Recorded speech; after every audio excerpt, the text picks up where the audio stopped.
Pilipinas Outsider! Welcome back to our channel!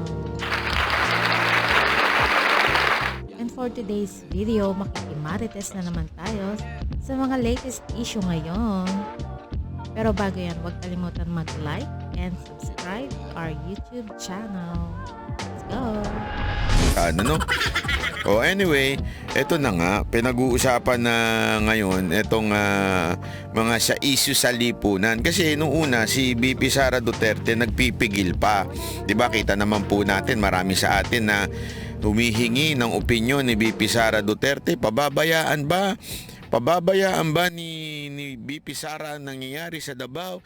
Pababayaan ba ni BP Sara ang nangyayari sa KOJC? Na bababayaan ba ni BP Sara Duterte ang nangyayari sa mga Duterte? Eto, this time nagsalita na ho si BP Sara Duterte. At yung kanya po yung ika nga pasok sa sikmura ng mga bawat Pilipino. Alam niyo, panoorin niyo po yung aking in-upload patungkol po doon sa mga general na nagbigay ng kanilang pahayag tungkol po dito sa nangyayaring korupsyon. Tulad nga na sinasabi ko di ba? Yan po yung tinatawag nilang malapit sa bituka, ika nga. Reski Rotaxer, maraming salamat. Belated happy birthday. Grabe naman, nagpapahabol pa kayo. Thank you naman. Wala namang problema. Isang buwan ho itong birthday ko. Umabot din sa live busy ko sa work. Thank you. Hindi, di ba? Mabalik tayo sa pinag-uusapan nating nakalimutan ko na kaagad. Dala ng katandaan. Hindi, anyway. Hindi, meron po kasi 'di ba pinag-uusapan na nangyayari nga ho dito sa issue ho dito sa korupsyon. Pati yung mga general, in-upload ko po yan kanina, sana panoorin nyo. Pati po yung mga general ay nagising na po, yung mga retired general at saka yung mga iba pang mga concern na general siguro, hindi lang siro nagpapakilala, at mga advocate ho against corruption. Dahil alam nyo, talamak na talamak. Di ba naikwento ko na ho sa inyo to? May nakausap nga tayo isang contractor, sabi niya, alam mo, nung panahon ni Duterte, tapakahirap. Siyempre, hindi mo maiiwasan, may mga nakakalusot pa rin dyan. Kasi, hawak ng kamera yan Pag yan binadget na binaba na yung budget, di ba? Para ilagay dun sa mga distrito, doon na pumapasok yung mga buhayang inang mga kamera, yung Congress, 'di ba? Diyan na sila pumapasok. Meron silang mga sari-sariling kontraktor, 'di ba? Pero sabi sa akin itong kontraktor na to, sabi niya, "Alam mo ngayon, grabe. Iba ang bilin sa amin." Ano bilin sa inyo? Binili lang kayo? Oo. Ang bilin sa amin, kunin niyo na. Kunin niyo na ang lahat na makukuha ninyo. As in, ubusin niyo na kung anong dapat niyo maubos. Kasi baka hindi na tumagal, sabi. Hindi, yun ang sabi sa kanila. Sabi ko, ganun kagarapal. Oo, ganun kagarapal ngayon.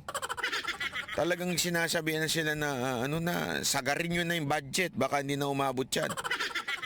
Oo, ganun ang datingan.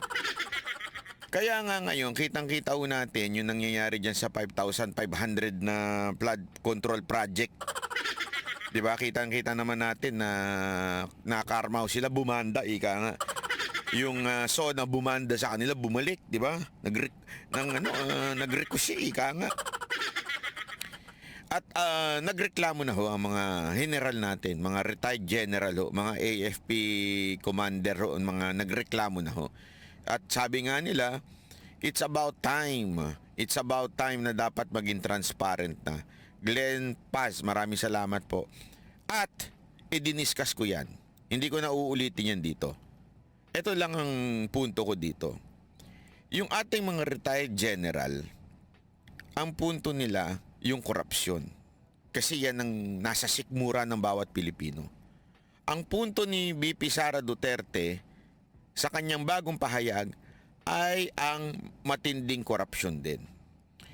Kung papansin ninyo, kung kayo nagbabasa at kung kayo ay may tinatawag na discernment, ika nga, sana maintindihan nating mga Duterte supporter na yun ang focus dapat natin. Yung kakulangan ng serbisyo sa bawat mamamayan. Hindi yung kung ano-anong kwento na alam naman natin at alam na natin. Hindi na natin kailangan makumbinse. Kasi eto may Okta research na lumabas. Survey ito. Pinalabas ito sa iba't ibang mga media. At doon, yung Marcos and Duterte, umangat po ang Marcos, bumaba ng konti ang Duterte. Naniniwala ka, ibig sabihin, banat bay, ganon? Naniniwala ka ba na ganon na nangyayari ngayon? Alam nyo, kung sabi nga, kung imamanipulate man nila yung survey, hindi ko sinasabing minanipulate ng Okta Research pero kung mamanipulate man nila po yan, hindi ganun kalaki ang kaya nilang imanipulate. Tandaan ho natin, okay? Hindi man ako naniniwala, pero bukas ang aking pag-iisip. Ulitin natin hindi man ako naniniwala na ganun talaga ang sentimento ng mga Pilipino, pero bukas ang aking isip. Hindi po sarado ang aking isip kasi ang problema natin ganito. Ito problema natin na gusto ko iparealize sa bawat isang nanunood dito. Pag lumalamang ang Duterte sa survey, ibinabalita natin dito. Tuwan-tuwa tayo. Pero pag umaangat sa survey ang kalaban at bumababa ang Pangulong Duterte, sasabihin natin, hindi totoo ang survey. Tama, mali. So anong tawag sa atin? Hindi, real talk lang. Anong tawag sa atin if that is the case? Pag umaangat ang mga Duterte, ibinabalita natin, tuwan-tuwa tayo, ginagamit natin as content. Di ba? Tama, mali. Naniniwala tayo. Pero pag may bagong survey na bumaba ang mga Duterte, umangat ang kalaban, hindi tayo naniniwala. May konting problema tayo doon. May konti akong problema doon. Wag tayo mabuhay sa sarili nating pananaw sa buhay. Ibig sabihin po nun, gusto lang natin maniwala sa mga bagay na nagpapabor sa atin. Ayaw nating maniwala doon sa hindi pumapabor sa atin. Nagkakaroon tayo ng double standard, ika nga. Sinabi ko bang totoong ang survey? Ang survey ay gabay lamang. Ang survey ay guidance lamang.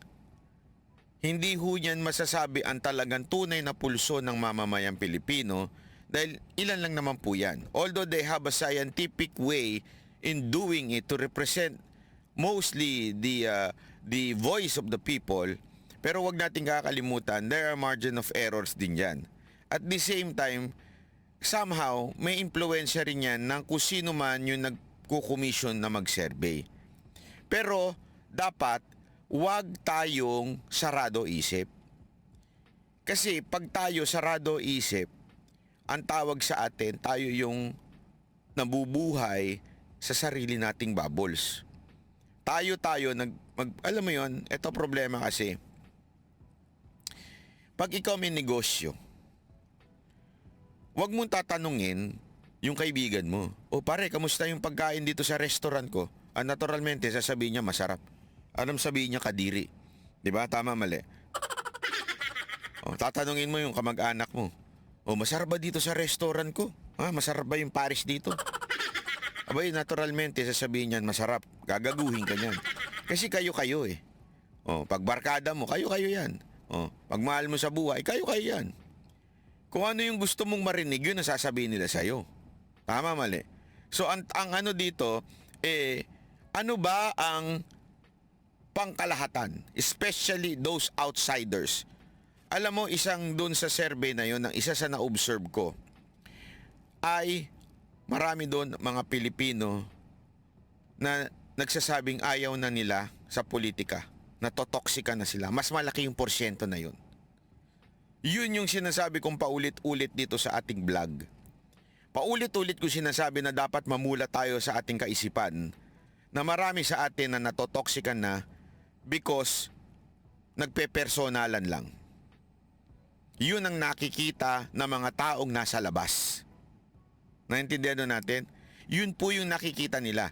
Again, my concern is not to convince Duterte supporter to follow Duterte. How stupid you are if you do that. Tama, mali.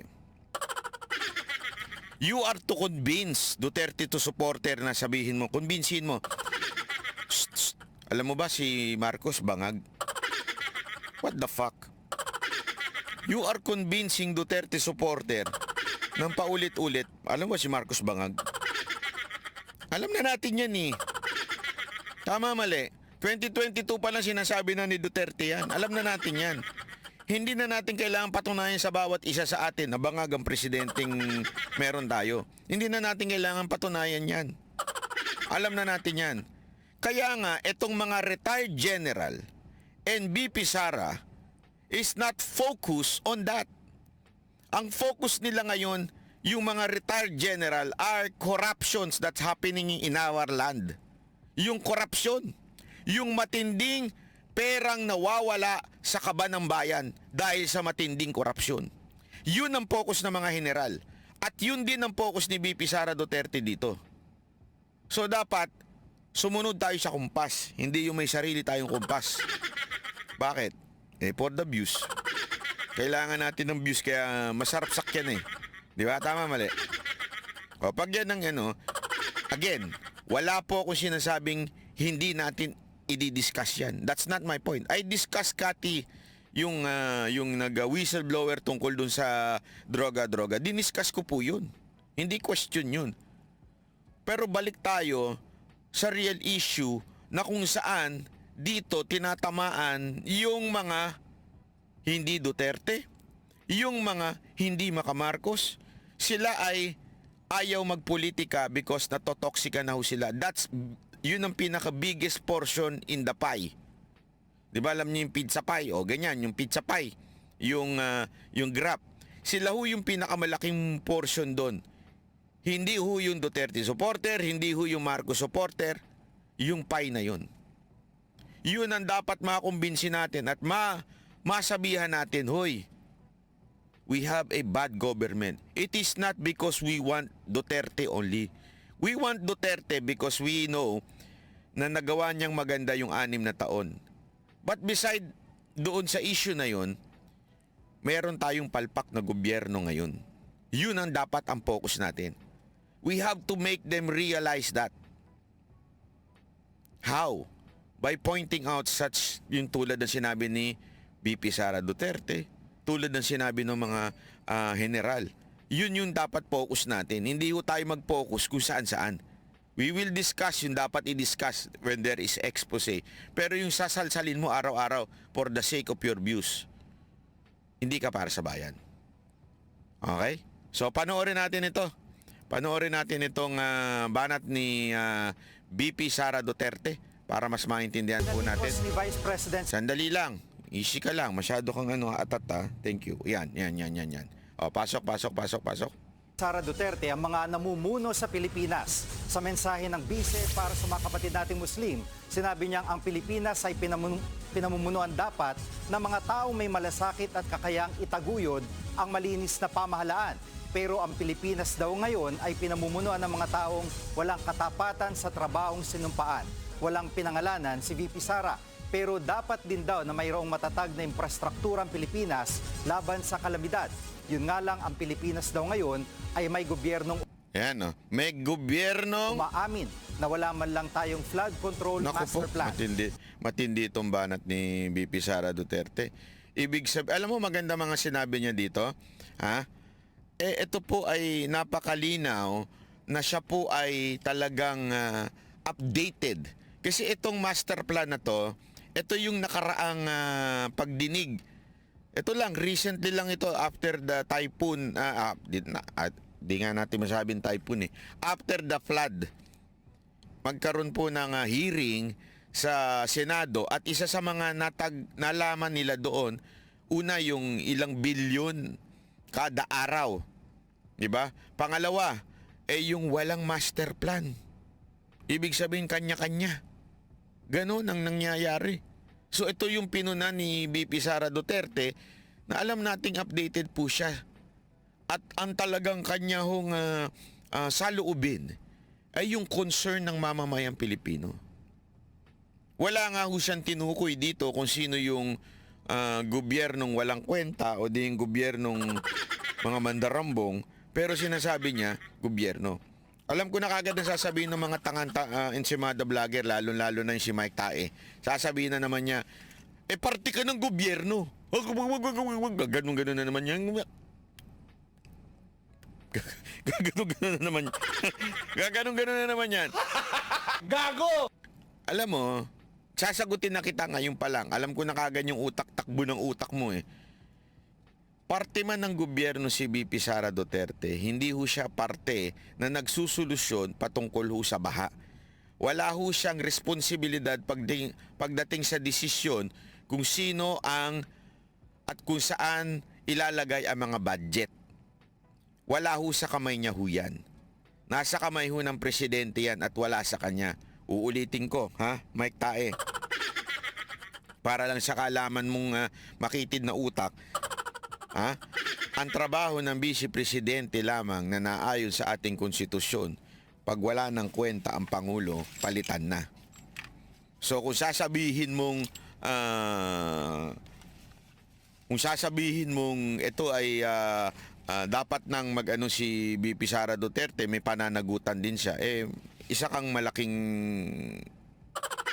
eng-eng. Sasabihin na naman ni Mike Tae, Anong pag wala ng kwenta, wala sa konstitusyon yun. Tanga ka. Kung gano'n na sasabihin mo. Bakit? Sinasakyan mo yung mga alam mo namang, ang sinasabi ko, pag inutil ng presidente, that's the time. That's the time. Di ba? Ay nako, pasok. Pino na rin ng bise ang PhilHealth na anyay imbis na paigtingin ay kukunan pa ng pondo para magamit sa mga bagay na walang kinalaman sa kalusugan ng tao. Yan, PhilHealth. Ang ganda ng sinabi ni VP Sara Duterte. Ibig sabihin, talaga pong aware.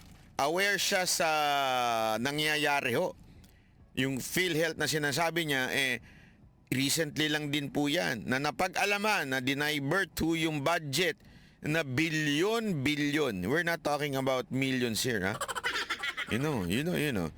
We're talking about billions here. Billion po yung dinivert na budget, and yet, eto matindi. Ang dami pang utang ng PhilHealth sa mga ospital. Kaya nga iyak na yung may isang organisasyon dun eh. Ayun, dami-dami yung utang.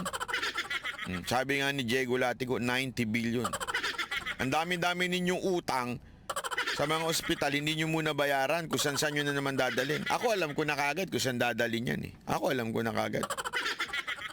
Sa ayuda yan eh.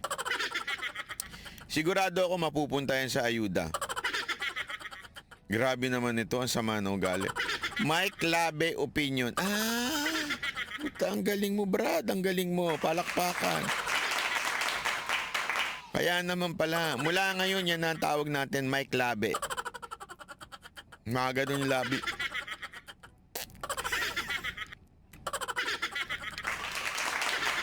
Mike Labe, antay ka mamaya. Pag bibigyan na kita ng oras. Huwag ka mag-alala. Ang dami kasi nag-aabang nung rebuttal natin dito kay Mike Abe. Ha? Unya. Relax ka lang dyan, Mike Labe. Yari ka. Mamaya, easy ka lang.